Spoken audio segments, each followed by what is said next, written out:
اللہ کہتے ہیں کہ زندگی میں ایک دفعہ احرام باندھ کے آؤ, پراپر ڈریس پہننے کی اجازت نہیں ہے, اور دیوانوں کی طرح بیت اللہ کے گرد چکر لگاؤ, صفا مروا میں دوڑو. حالانکہ کون سی بات ہے, دوڑنا تو کوئی عبادت نہیں کہلاتی نا.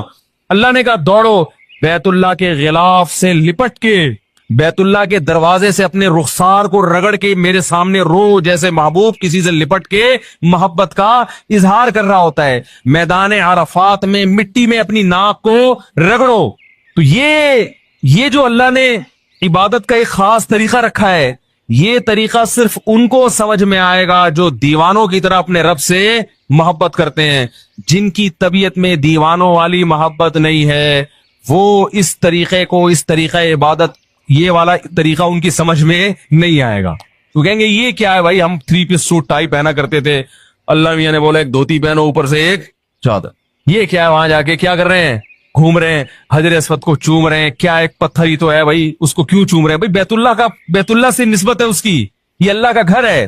کیسے دیواروں سے لوگ رخساروں کو لگا رہے ہوتے ہیں وہاں. وہ شعر یاد آتا ہے, امر من الدیار دیار لیلا وقبل ذا الجدار وذا الجدار وما حب الدیار شغفن قلبی ولكن حب من سکن الدیار.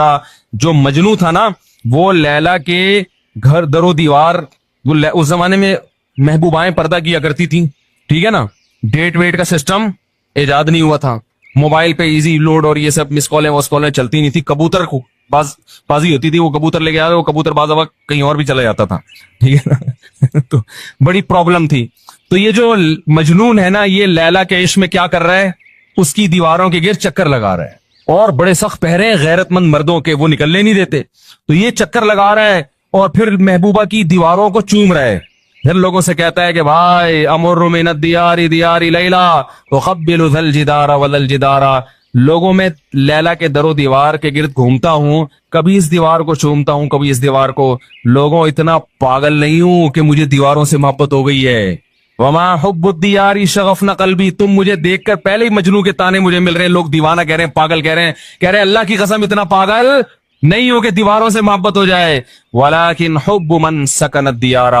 ان دیواروں کی نسبت جس محبوب کی طرف ہے, اس محبوب کی محبت نے مجھے دیواروں کو چومنے پر مجبور کر دیا ہے. یہ رشتہ ختم ہو جائے. یہ دیواریں میری نظر میں 2 ٹکے کی نہیں ہیں. بیت اللہ کی دیواریں بھی سیمنٹ گارے کی بنی ہے میرے بھائی, اس کا غلاف بھی کپڑے کا غلاف ہے, وہ کوئی مریخ سے نہیں آیا ہوا. یہی سیمنٹ, یہی بجری, یہی ریت, اسی سے وہ اینٹیں بنی ہیں. لیکن ان اینٹوں کو دیکھنے کے لیے, اس غلاف کو چومنے کے لیے, اس غلاف کے گرد طواف کرنے کے لیے ہم 6-6 7-7 لاکھ روپے خرچ کر کے جاتے ہیں. اور لاکھوں کے مجمع میں جہاں پھسلنے کا بھی خطرہ ہو, جان کا بھی خطرہ ہو, اس بیت اللہ کے گرد گھومتے ہیں. اس کی وجہ بھی یہی ہے کہ ہمیں ان دیواروں سے محبت نہیں ہے. ان دیواروں کی نسبت کس کی طرف ہے, خالق کائنات. اس نے کہہ دیا کہ یہ کس کا گھر ہے, رہتا بھی نہیں ہے وہ وہاں پہ, رہتا بھی نہیں ہے, بنایا بھی انسانوں نے اس کو, لیکن رب نے کیا کہہ دیا, یہ گھر کس کا ہے, میرا. بس اتنی نسبت ہمارے لیے کافی ہے. بیت اللہ سے عشق کرنے کے لیے, بیت اللہ سے محبت کرنے کے لیے ہمارے لیے اتنی دلیل کافی ہے کہ اس بیت اللہ کو, یہ رب نے کیا کہہ دیا اس کے بارے میں کہ کس کا گھر ہے, میرا. بس اتنا کہہ دیا. اب ہمیں کوئی ڈاکومنٹ نہیں چاہیے, اس کے لیے کوئی ثبوت نہیں چاہیے, مزید کوئی ثبوت نہیں چاہیے. یہ نسبت ہمیں مجبور کرتی ہے کہ ہم لاکھوں روپے خرچ کر کے اس گھر کی زیارت کے لیے جاتے ہیں اور اپنا پسینہ وہاں جا کے بہاتے ہیں. کتنی ٹینشن میں نے بوڑھوں کو دیکھا ہے, بوڑھے لوگوں کو دیکھا ہے, کتنی ٹینشن. یہ تو آج بیت اللہ کی زیارت آسان ہو گئی. جب بیت اللہ کی زیارت آسان نہیں تھی, لوگ جب بیت اللہ پہ پہلی نظر پڑتی تھی بے ہوش ہو جایا کرتے تھے, اٹیک ہوئے لوگوں کو, موت ہوئی ہے لوگوں کی. تو یہ ابراہیم علیہ السلام نے اللہ کا گھر بنایا اور کیا اعلان کیا, اللہ اس ایسی زمین پہ گھر بنا رہا ہوں جہاں نہ گھاس کا تنکا اور نہ پانی, لیکن تو اس جگہ کو ایسا بنا دے کہ تہوی الیہ افئدۃ الناس, کہ لوگوں کے دل اس کی طرف لڑکنا شروع کر دیں. کوئی انٹرٹینمنٹ کی جگہ نہیں ہے وہاں پہ. مری میں ہوتا, سوئٹزرلینڈ میں ہوتا تو ہم کہہ سکتے تھے بھائی اصل میں تو سوئٹزرلینڈ ہے, نام بیت اللہ کا لیا جا رہا ہے. دیکھنا کیا چاہتے ہیں مولانا صاحب, سوئٹزرلینڈ گھومنا چاہ. اللہ نے ایسی جگہ بنایا, سنگ لاخ پہاڑ, یہ تو اب آباد ہو گیا, ورنہ تو آپ جہاز میں دیکھتے ہوں گے